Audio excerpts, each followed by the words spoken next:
सोचो कि एक ऐसे क्रिएटर जिन्होंने चेनसॉ मैन जैसे एनीमे को क्रिएट किया है, उनके सबसे पुराने अजीबोगरीब स्टोरीज को मिलाकर जब एक एनीमे में फिट किया जाए तो वो कैसा दिखेगा। जी हाँ, मैं बात कर रहा हूँ तात्सुकी फुजिमोटो की, क्योंकि हाल ही में मैंने एक एनीमे देखी जिसका नाम है तात्सुकी फुजिमोटो 1726। अगर तुम्हें ये नाम अजीब लग रहा है तो wait till you see the anime, क्योंकि इसके नाम से ज्यादा तो इसका हर एक एपिसोड उतना ही ज्यादा एब्सर्ड एंड सरप्राइजिंग है। अब तात्सुकी फुजिमोटो 1726 से क्यों? क्योंकि फुजिमोटो जब 17 से 26 साल के बीच में थे तब उन्होंने बहुत सारी स्टोरीज यानी कि मांगास लिखे थे। And let me clear you, ये सब चेनसॉ मैन लिखने से तो बहुत सालों पुरानी कहानियां हैं। एंड उन्हीं कहानियों में से 8 ऐसी कहानियों को चूज करके इस एनीमे को बनाया गया है। तुम्हें थोड़ा और हैरान करते हैं, इस एनीमे को बनाने के लिए 6 अलग अलग स्टूडियोज और 7 अलग अलग डायरेक्टर्स एक साथ आए हैं।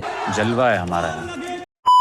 एनीमे में टोटल 8 एपिसोड्स है और हर एक एपिसोड एक अलग अलग कहानी को हमारे सामने दिखाती है। हर एक एपिसोड्स की लेंथ लगभग 19 मिनट से 13 मिनट तक की पकड़ लो तो टोटल ड्यूरेशन हो जाता है लगभग 2 घंटे की। पहले मैंने सोचा था कि भाई इसे 2 सिटिंग में खत्म कर देंगे, बट जब एक बार देखना स्टार्ट किया तब एक बार में ही पूरा एनीमे खत्म कर दिया। हर एक एपिसोड में स्टोरीज इतनी एब्सर्ड और इमेजिनेटिव है कि देखने के बाद तुम्हें यही लगेगा कि भाई ये बंदे ने ये सोच कैसे लिया। अब देखो, स्टोरीज के बारे में मैं तुम्हें जितना ना बताऊं उतना तुम्हारे लिए अच्छा है, क्योंकि इसको फुल्ली एंजॉय करने के लिए वो सरप्राइज, वो वाव फैक्टर तुम्हारे अंदर रहनी चाहिए। पर चलो, इन 8 में से बस एक स्टोरी का प्रेमाइस मैं तुम्हें बताता हूँ ताकि तुम्हारा इंटरेस्ट जो है वो थोड़ा और बढ़ सके। जो पहला वाला एपिसोड है वो कहानी टेक प्लेस करती है 2019 में। कुछ ही सालों पहले एलियंस ने अर्थ पर अटैक कर दिया था, जिसकी वजह से पूरी ह्यूमन रेस लगभग खत्म हो चुकी है। लगभग, इस वर्ड को ध्यान में रखना। जब से एलियंस ने अर्थ पर अपना बसेरा कायम किया है तब से वो लोग इंसानों की तरह ही रहना शुरू कर दिया है। मतलब हम लोग जैसे हर रोज सुबह उठकर ब्रेकफास्ट करते हैं, फिर कोई स्कूल जाता है, कोई ऑफिस जाता है, कोई कॉलेज जाता है, वैसे ही एलियंस ने भी करना शुरू कर दिया है। इवन इंसानों की तरह कपड़ा पहनना और बोलना भी। बट एक मेजर डिफरेंस है, एंड वो है कि ये एलियंस इंसानों को खाना पसंद करते हैं। हम जैसे भेड़ बकरियों और चिकन को खा जाते हैं, वो भी इंसानों को कच्चा चबा जाते हैं। एक मिनट, हम चिकन को कच्चा नहीं खाते। तो हाँ, ऐसे ही हमारे कहानी का जो मेन हीरो होता है वो एक एलियन लड़का होता है। उसका एक काम होता है, जब वो रोज स्कूल जाता है तब स्कूल के प्लेग्राउंड में कुछ चिकन्स होते हैं, उनको खाना देना। माइंड यू, ये एलियंस की जो प्रजाति होती है वो चिकन्स को बिल्कुल भी नहीं खाती। मतलब इनको चिकन पसंद नहीं है, बट एक जिंदा आदमी खा जाएंगे। बट वेट अ मिनट, जिन मुर्गियों को ये एलियन लड़का रोज रोज खाना खिलाता है वो कोई आम मुर्गी नहीं है। इन 2 मुर्गियों के पीछे छुपा है कुछ ऐसा राज जो तुम्हारा दिमाग हिला देगी। नहीं, जो तुम्हें देखकर लग रहा है मैं उस वाले राज की बात तो बिल्कुल भी नहीं कर रहा हूँ। अब वो क्या है एंड इस कहानी के एंड में क्या भयानक कांड होते हैं, ये जानने के लिए तुम्हें ये सीरीज देखनी पड़ेगी। ये कहानी का जो मैंने एक प्रीमाइस तुम्हें बताया ये बस एपिसोड 1 की है। इसके बाद और भी 7 एपिसोड्स हैं, यानी कि 7 अलग अलग कहानियां। तो चिंता मत करो, कुछ भी हेवी स्पॉयलर्स यहाँ पर मैंने नहीं दिया, बस कहानी का फर्स्ट हाफ थोड़ा थोड़ा मैंने तुम्हें एक्सप्लेन कर दिया। एंड आई होप कि इससे तुम्हारा इंटरेस्ट और भी ज्यादा बढ़ गया होगा। सीरीज के हर एक एपिसोड की स्टोरी और एनिमेशन स्टाइल में तुम्हें कुछ अलग ही देखने को मिलेगा, क्योंकि इसे अलग अलग डायरेक्टर्स ने डायरेक्ट किया है। जितने भी स्टोरी तुम्हें यहाँ पर देखने को मिलेंगी वो तुम्हें बहुत ही ज्यादा एब्सर्ड एंड शॉकिंग लगेंगी एट फर्स्ट, बट उसके बाद तुम उनसे रिलेट एंड कनेक्ट भी कर पाओगे। इन कहानियों में तुम्हें एक डीप इमोशनल कोर देखने को मिलेगा जो एपिसोड्स के एंड होने के बाद तुम्हारे दिल पर एक छाप छोड़कर जाएगी। वो हंसी वाली, गुस्से वाली, दुख वाली, कुछ भी हो सकती है। अगर तुमने इस सीरीज को देखने से पहले तात्सुकी फुजिमोटो की चेनसॉ मैन देख रखी है